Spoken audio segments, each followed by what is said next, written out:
നമസ്കാരം. Prime time ന്യൂസിലേക്ക് സ്വാഗതം. ആദ്യം പ്രധാന വാർത്തകൾ. ഇറാൻ അമേരിക്ക സമാധാന കരാർ ഏതാനും ദിവസങ്ങൾക്കുള്ളിൽ ഒപ്പുവെക്കുമെന്ന് ട്രംപ്. ഇറാനെ വീണ്ടും ആക്രമിച്ചാൽ ഇസ്രയേൽ ഒറ്റപ്പെടുമെന്നും ട്രംപിന്റെ മുന്നറിയിപ്പ്. സമാധാന കരാർ വൈകാതെ ഉണ്ടാകുമെന്ന പ്രതീക്ഷ പങ്കുവച്ച് ഇറാനും. വിമാനത്താവളത്തിന് നേരെയുള്ള ആക്രമണം അന്താരാഷ്ട്ര തലത്തിൽ ഉയർത്താൻ കുവൈറ്റ്. അന്താരാഷ്ട്ര സിവിൽ ഏവിയേഷൻ സംഘടനയ്ക്ക് പരാതി നൽകി രാജ്യം. കുവൈറ്റിന് ഐക്യദാർഢ്യമറിയിച്ച് ഇന്ത്യൻ പ്രധാനമന്ത്രി നരേന്ദ്രമോദി. ഭക്ഷ്യസുരക്ഷയിൽ വിട്ടുവീഴ്ചയില്ലാതെ അബുദാബി. കഴിഞ്ഞ 18 മാസത്തിനിടെ അടച്ചുപൂട്ടിയത് 69 ഭക്ഷണശാലകൾ. ഈ വർഷം മാത്രം പൂട്ടുവീണത് 14 സ്ഥാപനങ്ങൾക്ക്. പരിശോധന തുടരുമെന്ന് അധികൃതർ. സൗദിയുടെ റിയാദ് എയർ നാളെ മുതൽ സർവീസ് ആരംഭിക്കും. യൂറോപ്പിലേക്കും നിരവധി സർവീസുകൾ. വ്യോമയാന മേഖലയിൽ ആഗോള ഹബ്ബാകാൻ സൗദി. വിശദമായ വാർത്തകളിലേക്ക്. ഇറാനെ വീണ്ടും ആക്രമിച്ചാൽ ഇസ്രയേൽ ഒറ്റപ്പെടുമെന്ന് അമേരിക്കൻ പ്രസിഡന്റ് ഡൊണാൾഡ് ട്രംപിന്റെ മുന്നറിയിപ്പ്. ഉടൻ തന്നെ ഇറാനും അമേരിക്കയും തമ്മിൽ ശക്തമായ കരാറിലെത്തുമെന്നും ട്രംപ് പ്രതികരിച്ചു. അതിനിടെ പശ്ചിമേഷ്യയിൽ സമാധാനം പുനഃസ്ഥാപിക്കാൻ യുഎസുമായി ജൂൺ അവസാനത്തോടെ കരാറിലെത്താൻ കഴിയുമെന്ന് പ്രതീക്ഷിക്കുന്നതായി യുഎന്നിലെ ഇറാൻ അംബാസിഡർ പറഞ്ഞു. പാകിസ്ഥാന്റെ മധ്യസ്ഥതയിൽ അമേരിക്കയും ഇറാനും നിർദ്ദേശങ്ങൾ കൈമാറിയിട്ടുണ്ടെന്നും അംബാസിഡർ അമീർ സയ്യിദ് ഇർവാനി പ്രതികരിച്ചു. ഇറാനെ വീണ്ടും ആക്രമിച്ചാൽ ഇസ്രയേൽ ഒറ്റപ്പെടും എന്നാണ് അമേരിക്കൻ പ്രസിഡന്റ് ഡൊണാൾഡ് ട്രംപിന്റെ മുന്നറിയിപ്പ്. ഏപ്രിലിൽ വെടിനിർത്തൽ പ്രാബല്യത്തിൽ വന്നതിനു ശേഷമുണ്ടായ പുതിയ സായുധ സംഘർഷം താൽക്കാലികമായി നിർത്തുമെന്ന് ഇസ്രയേലും ഇറാനും അറിയിച്ചതിന് പിന്നാലെയാണ് ഇസ്രയേൽ പ്രധാനമന്ത്രി ബെഞ്ചമിൻ നെതന്യാഹുവിന് ട്രംപ് താക്കീത് നൽകിയത്. താൻ നെതന്യാഹുവിന് വിളിച്ച് ആക്രമണങ്ങൾ നിർത്താൻ ആവശ്യപ്പെട്ടതായി ട്രംപ് പറഞ്ഞു. കൂടുതൽ ആളുകൾ കൊല്ലപ്പെടാൻ തനിക്ക് താൽപര്യമില്ല എന്നും ബോംബാക്രമണം നടത്തുന്നതിനേക്കാൾ ശക്തമായ വ്യവസ്ഥകളുള്ള ഒരു കരാറിലാണ് അമേരിക്ക ഒപ്പുവെക്കാൻ പോകുന്നത് എന്നും ട്രംപ് പറഞ്ഞു. ഇസ്രയേൽ നീക്കങ്ങൾ ഇറാനുമായി നയതന്ത്ര ചർച്ചകളെ തടസ്സപ്പെടുത്തുകയും അമേരിക്കൻ ജനങ്ങളിൽ നിന്ന് തനിക്ക് കൂടുതൽ വിമർശനങ്ങൾ ഏറ്റുവാങ്ങേണ്ടി വരുമെന്ന ആശങ്കയിലുമാണ് ട്രംപിന്റെ ഭീഷണി. യുദ്ധം ആരംഭിച്ച് ഏകദേശം 100 ദിവസം പിന്നിട്ടിട്ടും ഇറാനുമായി ഒരു കരാറിലെത്താൻ വൈകുന്നത് കനത്ത വിമർശനത്തിന് ഇടയാക്കിയിട്ടുണ്ട്.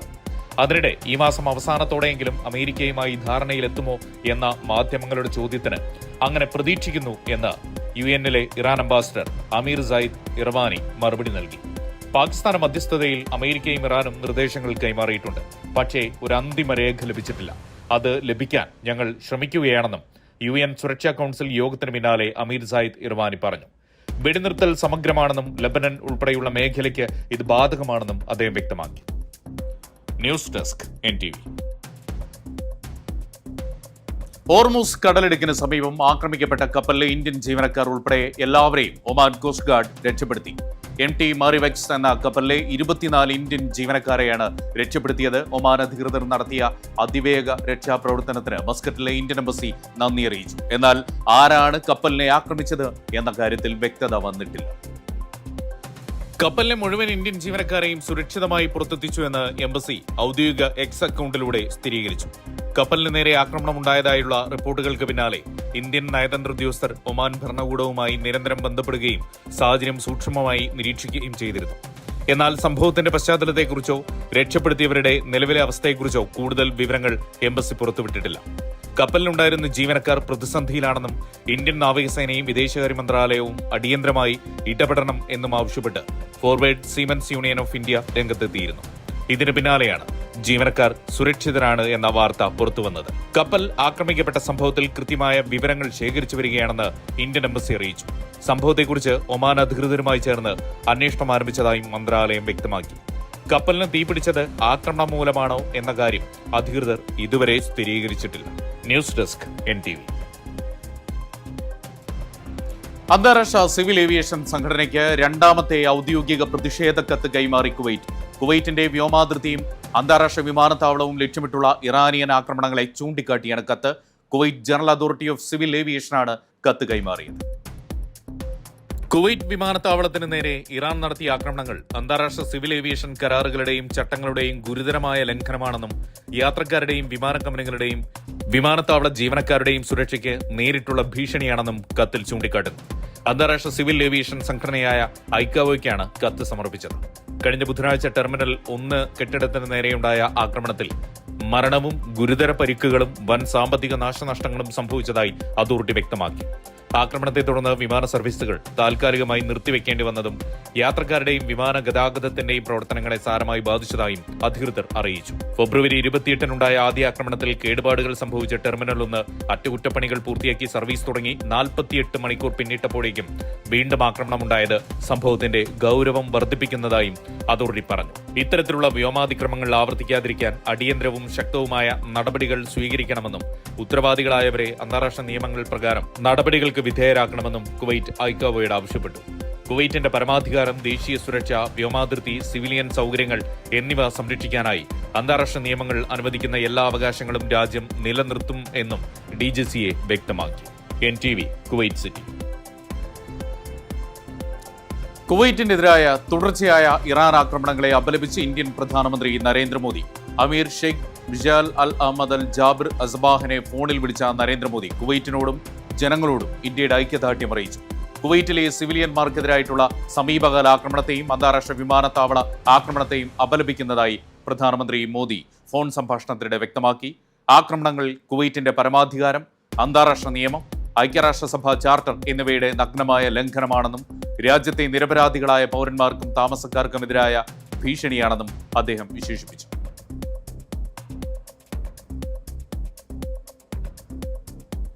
ഖത്തർ വ്യോമപാത അടച്ചതായി പ്രചരിച്ച വാർത്ത നിഷേധിച്ച അധികൃതർ സമൂഹ മാധ്യമങ്ങളിൽ പ്രചരിക്കുന്നത് തെറ്റായ വിവരമാണെന്നും വ്യോമഗതാഗതം സാധാരണ നിലയിൽ നടക്കുന്നു എന്നും general authority of civil aviation വ്യക്തമാക്കി. നിലവിലെ എയറോനോട്ടിക്കൽ നോട്ടീസ് ബദൽ വ്യോമപാതകൾ നിശ്ചയിക്കാൻ ഉദ്ദേശിച്ചുള്ളതാണ്. എല്ലാ നടപടികളും അന്താരാഷ്ട്ര മാനദണ്ഡങ്ങളും വ്യോമയാന രീതികളും പാലിച്ചാണെന്നും പതിവ് വിമാന സർവീസുകൾ തടസ്സമില്ലാതെ തുടരുന്നുണ്ട് എന്നും അതോറിറ്റി വ്യക്തമാക്കി.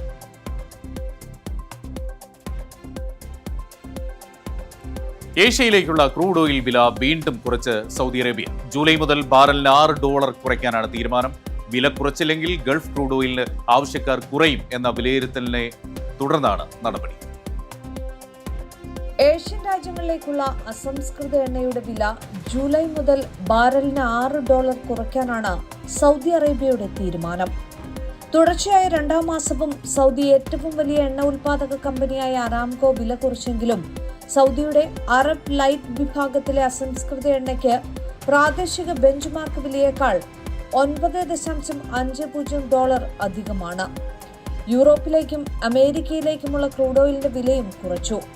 വില കുറച്ചില്ലെങ്കിൽ ഗൾഫ് ക്രൂഡ് ഓയിലിന് ആവശ്യക്കാർ കുറയുമെന്ന ഭയമാണ് തീരുമാനത്തിന് പിന്നിൽ. ഇറാൻ യുദ്ധം അവസാനിച്ചാലും സൗദിയും റഷ്യയും ഉൾപ്പെടുന്ന OPEC+ രാജ്യങ്ങൾ എണ്ണ ഉൽപാദനം കുറയ്ക്കാൻ സാധ്യതയില്ല. ഹോർമോസ് വഴി ഇന്ധനം നീക്കം നടത്താത്തതിനാൽ ചെങ്കടൽ വഴിയാണ് സൗദി എണ്ണ കയറ്റുമതി ചെയ്യുന്നത്. ഇതിനായി ചെങ്കടലിലെ യാൻബു തുറമുഖത്തേക്ക് പൈപ്പ് ലൈൻ വഴി എണ്ണ എത്തിക്കും. യുദ്ധത്തിനു മുൻപുള്ള എണ്ണ കയറ്റുമതിയുടെ 70% യാൻബു വഴിയാണ് ഇപ്പോൾ സൗദി അറേബ്യ നടത്തുന്നത്. സ്വന്തം നിലയിൽ പെട്രോളിയം കയറ്റുമതി നടത്തുന്ന ഒമാൻ, UAE രാജ്യങ്ങളുടെ വെല്ലുവിളിയും മറികടക്കേണ്ടതുണ്ട്.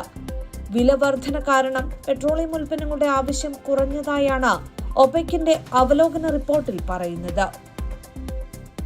News desk NTV.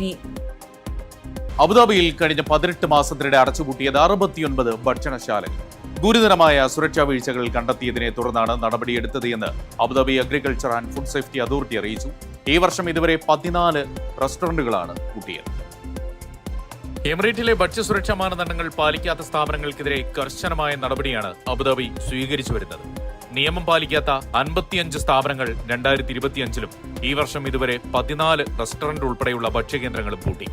ഭക്ഷണ നിർമ്മാണ കേന്ദ്രങ്ങളിൽ പ്രാണികളുടെ സാന്നിധ്യം, കാലാവധി കഴിഞ്ഞ ഉൽപ്പന്നങ്ങൾ വിൽക്കുക, ശുചിത്വമില്ലാത്ത ഭക്ഷണപാത്രങ്ങൾ, കൃത്യമല്ലാത്ത താപനിലയിൽ ഭക്ഷണം സൂക്ഷിക്കുക തുടങ്ങിയവയാണ് കണ്ടെത്തിയ പ്രധാന വീഴ്ചകൾ.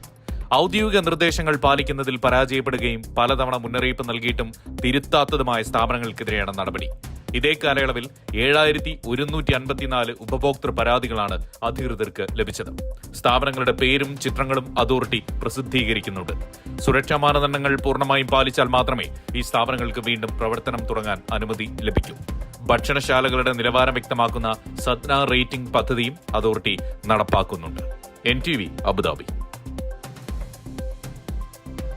റോഡുകളിലെ ജംഗ്ഷനുകളിൽ അടയാളപ്പെടുത്തിയിരിക്കുന്ന മഞ്ഞ ബോക്സുകൾക്കുള്ളിൽ വാഹനങ്ങൾ നിർത്തുകയോ പാർക്ക് ചെയ്യുകയോ ചെയ്യരുത് എന്ന് വാഹനം ഓടിക്കുന്നവർക്ക് അബുദാബി പോലീസിന്റെ കർശന നിർദ്ദേശം. നിയമലംഘനം നടത്തിയാൽ 500 ദിർഹമാകും പിഴ ചുമത്തുക. റോഡുകളിലുണ്ടാകുന്ന ഇത്തരം പ്രവണതകൾ ഗതാഗത തടസ്സത്തിന് കാരണമാകുമെന്നും ഗതാഗതക്കുരുക്ക് വർദ്ധിപ്പിക്കുമെന്നും പോലീസ് മുന്നറിയിപ്പ് നൽകി. മറ്റ് ദിശകളിൽ നിന്നുള്ള വാഹനങ്ങളുടെ സുഗമമായ സഞ്ചാരത്തെ തടസ്സപ്പെടുത്തുന്നതിനൊപ്പം അപകട സാധ്യത വർദ്ധിപ്പിക്കാനും ഇത് കാരണമാകും. റോഡ് സുരക്ഷ ഉറപ്പാക്കുന്നതിനായി അബുദാബി പോലീസ് നടപ്പിലാക്കി വരുന്ന സ്മാർട്ട് റോഡ് സേഫ്റ്റി ക്യാമ്പയിന്റെ ഭാഗമായാണ് ഈ നിർദ്ദേശം. തങ്ങൾ കടന്നുപോകേണ്ട ദിശയിലെ റോഡ് പൂർണ്ണമായും ഒഴിവാണെന്ന് ഉറപ്പാണെങ്കിൽ മാത്രമേ മഞ്ഞ ബോക്സിലേക്ക് വാഹനം പ്രവേശിപ്പിക്കാവൂ എന്ന് ട്രാഫിക് ആൻഡ് പെട്രോൾസ് ഡയറക്ടറേറ്റ് ഡ്രൈവർമാരെ ഉപദേശിച്ചു. ഗതാഗത നിയമങ്ങളും കൃത്യമായ റോഡ് മര്യാദകളും പാലിക്കുന്നത് സുഗമമായി ഗതാഗതത്തിന്റെ ഒഴുക്കിന് സഹായിക്കുമെന്നും എല്ലാ റോഡ് ഉപയോക്താക്കളുടെയും സുരക്ഷ ഉറപ്പാക്കുമെന്നും അധികൃതർ വ്യക്തമാക്കി. മഞ്ഞ ബോക്സിൽ വാഹനം നിർത്തുന്നത് ട്രാഫിക് നിയമലംഘനമായി കണക്കാക്കും. ട്രാഫിക് നിരീക്ഷണ ക്യാമറകൾ വഴിയും പ്രത്യേക പെട്രോളിംഗ് സംഘങ്ങളെ നിയോഗിച്ചുമാണ് ഇത്തരം നിയമലംഘനങ്ങൾ കണ്ടെത്തുന്നത്. ട്രാഫിക് ആൻഡ് റോഡ് സേഫ്റ്റി നിയമത്തിലെ ആർട്ടിക്കിൾ 57 പ്രകാരം ഈ നിയമം ലംഘിക്കുന്ന ഡ്രൈവർമാർക്ക് 500 ദിർഹം വരെ പിഴ ചുമത്തും. NTV Abu Dhabi.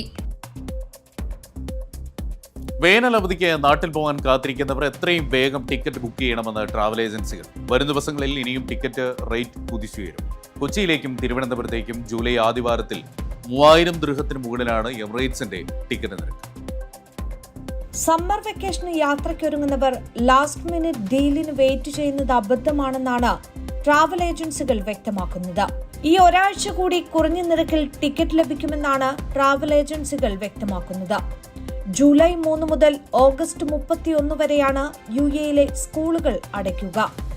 ജൂലൈ ഓഗസ്റ്റ് മാസങ്ങളിൽ ടിക്കറ്റ് റേറ്റ് അതിന്റെ പീക്കിലേക്ക് എത്തും. ഇന്ധന വില വർധനയും വിമാന സർവീസുകൾ വെട്ടിക്കുറച്ചതും ഇനിയും നിരക്ക് വർധനയ്ക്ക് കാരണമാകും. നിലവിൽ കൊച്ചിയിലേക്കും തിരുവനന്തപുരത്തേക്കും ജൂലൈ ആദ്യവാരത്തിൽ 3000 ദിർഹത്തിന് മുകളിലാണ് എമിറേറ്റ്സിന്റെ ടിക്കറ്റ് റേറ്റ്. ബജറ്റ് എയർലൈനുകൾക്ക് പോലും 2000 ദിർഹത്തിന് മുകളിലാണ് ഒരു വശത്തേക്ക് മാത്രം ടിക്കറ്റ് നിരക്ക്. ഡൽഹി, ചെന്നൈ, ബാംഗ്ലൂരു അടക്കം കണക്ഷൻ ഫ്ലൈറ്റുകളാണ് കുറച്ചുകൂടി ലാഭകരം. ഓഗസ്റ്റ് അവസാനത്തോടെ കേരളത്തിൽ നിന്ന് UAE ടിക്കറ്റ് നിരക്കുകളും വർദ്ധിക്കും. അതുകൊണ്ട് തന്നെ ഇരുവശങ്ങളിലേക്കും ടിക്കറ്റ് ബുക്ക് ചെയ്ത് യാത്രയ്ക്കൊരുങ്ങുന്നതാണ് ഉചിതമെന്നും ട്രാവൽ ഏജൻസികൾ പറയുന്നു. News desk NTV. സുരക്ഷിതം എന്ന് കരുതുന്ന വീടുകളിലും താമസ സ്ഥലങ്ങളിലും കളിക്കളങ്ങളിലും കുട്ടികൾക്ക് നേരെ ഒട്ടേറെ അപകട സാധ്യതകൾ ഒളിച്ചിരിപ്പുണ്ടെന്ന് ഷാർജ ഫാമിലി ആൻഡ് കമ്മ്യൂണിറ്റി കൗൺസിലിന് കീഴിലുള്ള ചൈൽഡ് സേഫ്റ്റി ഓർഗനൈസേഷൻ. സാധാരണയായി കാണുന്ന ചില കാര്യങ്ങളാണ് പലപ്പോഴും അപകടങ്ങൾക്ക് കാരണമാവുന്നത് എന്നും അധികൃതർ പറഞ്ഞു. ബോധവൽക്കരണ ക്യാമ്പയിന്റെ ഭാഗമായിട്ടാണ് അധികൃതരുടെ സന്ദേശം. ഉയരങ്ങളിൽ നിന്നുള്ള വീഴ്ചകൾ, അപ്രതീക്ഷിതമായി ഉണ്ടാകുന്ന പരിക്കുകൾ എന്നിവയ്ക്കെതിരെ ജാഗ്രത വേണമെന്നും കുട്ടികൾ ജീവിക്കുകയും കളിക്കുകയും ചെയ്യുന്ന ഇടങ്ങളിൽ കുടുംബങ്ങളും പരിചാരകരും കൃത്യമായ ഇടവേളകളിൽ സുരക്ഷാ പരിശോധന നടത്തണമെന്നും അധികൃതർ ഓർമ്മിപ്പിച്ചു. ഒരു അപകടം സംഭവിച്ചതിനു ശേഷം പ്രതികരിക്കുന്നതിനേക്കാൾ കുട്ടികളുടെ സുരക്ഷ ദൈനംദിന പരിചരണത്തിന്റെ ഭാഗമായി കാണണമെന്നാണ് നിർദ്ദേശം. സാധാരണയായി കാണുന്ന ചില കാര്യങ്ങളാണ് പലപ്പോഴും അപകടങ്ങൾക്ക് കാരണമാകുന്നത്. ജനാലകൾ, ബാൽക്കണികൾ, ഗോവണികൾ, കസേരകൾ, മറ്റു ഫർണിച്ചറുകൾ എന്നിവ മുതിർന്നവർക്ക് സാധാരണയായി തോന്നാമെങ്കിലും അപകടങ്ങളെക്കുറിച്ച് തിരിച്ചറിവില്ലാത്ത കുട്ടികൾക്ക് അവ മുകളിലേക്ക് കയറാനും പുറംകാഴ്ചകൾ കാണാനുമുള്ള താൽപര്യമാണ് ഉണ്ടാക്കുക. കുട്ടിക്കാലത്തിന്റെ തുടക്കത്തിൽ ശാരീരിക വളർച്ചയും പുതിയ കാര്യങ്ങൾ കണ്ടെത്താനുള്ള ആഗ്രഹവും കൂടുതലായിരിക്കും. എന്നാൽ അപകട സാധ്യതകൾ വിലയിരുത്താനുള്ള അവരുടെ കഴിവ് പരിമിതവുമാണ്. തങ്ങൾക്കറിയാത്ത കാര്യങ്ങൾ കൗതുകത്തോടെയും വിശ്വാസത്തോടെയും ചെയ്തു നോക്കാൻ കുട്ടികൾ മുതിരുമ്പോഴാണ് പല വീടുകളും പൊതുതാമസ സ്ഥലങ്ങളും അപകടക്കെണിയാകുന്നത്. ജനാലകളും ബാൽക്കണികളും മാത്രമല്ല അപകടങ്ങൾ ക്ഷണിച്ചു വരുത്തുന്നത്. ജനാലകളുടെയോ ഭിത്തികളുടെയോ അരികുകളിൽ വെച്ചിരിക്കുന്ന ഫർണിച്ചറുകൾ, സുരക്ഷാ സംവിധാനമില്ലാത്ത ഗോവണികൾ, കെട്ടിടങ്ങളിലെ പൊതുവായ സ്ഥലങ്ങൾ, കൂർത്ത വശങ്ങളുള്ള വസ്തുക്കൾ, കുട്ടികൾക്ക് തട്ടി വീഴാൻ സാധ്യതയുള്ള സാധനങ്ങൾ എന്നിവയെല്ലാം അപകടങ്ങൾ ഉണ്ടാക്കും. ആഗോളതലത്തിൽ കുട്ടികളുടെ മരണത്തിനും ഗുരുതരമായ പരിക്കുകൾക്കും കാരണമാകുന്ന പ്രധാന ഘടകങ്ങളിൽ വീഴ്ച, വെള്ളത്തിൽ മുങ്ങൽ, പൊള്ളൽ, വിഷബാധ, റോഡപകടങ്ങൾ എന്നിവ ഉൾപ്പെടുന്നു. ലോകാരോഗ്യ സംഘടനയുടെ കണക്കുകൾ പ്രകാരം 19 വയസ്സിൽ താഴെയുള്ള 1600 കുട്ടികളാണ് ഇത്തരം അപകടങ്ങളിലൂടെ പ്രതിദിനം മരണപ്പെടുന്നത്. NTV Sharjah. സൗദിയുടെ ദേശീയ വിമാന കമ്പനിയായ റിയാദ് എയർ നാളെ മുതൽ സർവീസ് ആരംഭിക്കും. വ്യോമയാന മേഖലയിൽ ആഗോള ഹബ്ബായി മാറാനുള്ള സൗദിയുടെ കുതിപ്പിന് വേഗം കൂട്ടുന്നതാണ് തീരുമാനം.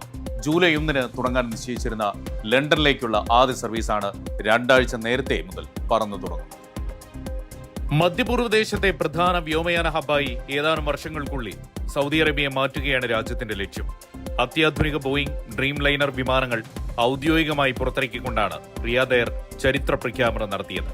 മന്ത്രിമാർ, വ്യോമയാന രംഗത്തെ പ്രമുഖർ എന്നിവർ പങ്കെടുത്ത പ്രൗഢ ഗംഭീര ചടങ്ങിലായിരുന്നു പുത്തൻ വിമാനങ്ങൾ അവതരിപ്പിച്ചത്. ലണ്ടൻ സർവീസിന് പുറമെ പ്രാദേശിക അന്തർദേശീയ തലങ്ങളിലെ 5 പുതിയ പ്രമുഖ നഗരങ്ങളിലേക്ക് കൂടി റിയാദ് എയർ സർവീസുകൾ പ്രഖ്യാപിക്കുകയും ടിക്കറ്റ് വിതരണം ആരംഭിക്കുകയും ചെയ്തിട്ടുണ്ട്.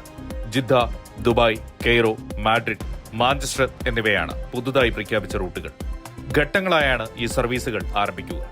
ജൂൺ 14 ജിദ്ദയിലേക്കുള്ള ആഭ്യന്തര സർവീസോടെ ഇതിന് തുടക്കമാകും. ഇതോടെ കേരളത്തിൽ നിന്ന് യൂറോപ്പിലേക്കും തിരിച്ചും യാത്ര ചെയ്യുന്ന പ്രവാസികൾക്ക് റിയാദ് വഴി എളുപ്പത്തിൽ കണക്ഷൻ ഫ്ലൈറ്റുകളും ലഭ്യമാകും. വരും ദിവസങ്ങളിൽ ഇന്ത്യയിലേക്കും സർവീസുകൾ ആരംഭിക്കും. NTV Riyadh. ഇന്നത്തെ കാലാവസ്ഥ റിപ്പോർട്ട്.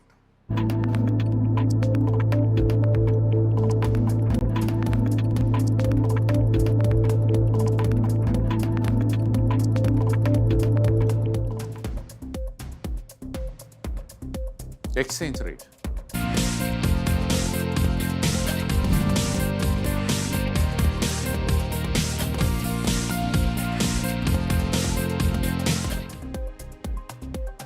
Gold rate.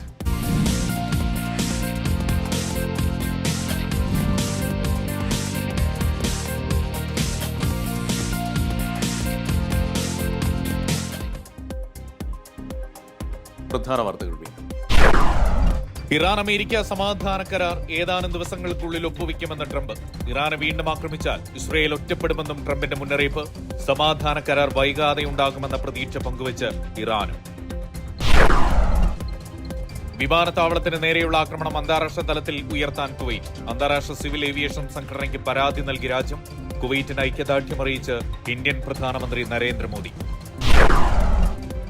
ഭക്ഷ്യസുരക്ഷയിൽ വിട്ടുവീഴ്ചയില്ലാതെ അബുദാബി. കഴിഞ്ഞ 18 മാസത്തിനിടെ അടച്ചുപൂട്ടിയത് 69 ഭക്ഷണശാലകൾ. ഈ വർഷം മാത്രം പൂട്ടുവീണത് 14 സ്ഥാപനങ്ങൾക്ക്. പരിശോധന തുടരുമെന്ന് അധികൃതർ. സൗദിയുടെ റിയാദ് എയർ നാളെ മുതൽ സർവീസ് ആരംഭിക്കും. യൂറോപ്പിലേക്കും നിരവധി സർവീസുകൾ. വ്യോമയാന മേഖലയിൽ ആഗോള ഹബ്ബാകാൻ സൗദി. ഈ വാർത്താ ബുള്ളറ്റിൻ ഇവിടെ പൂർണ്ണമാകുന്നു. നമസ്കാരം.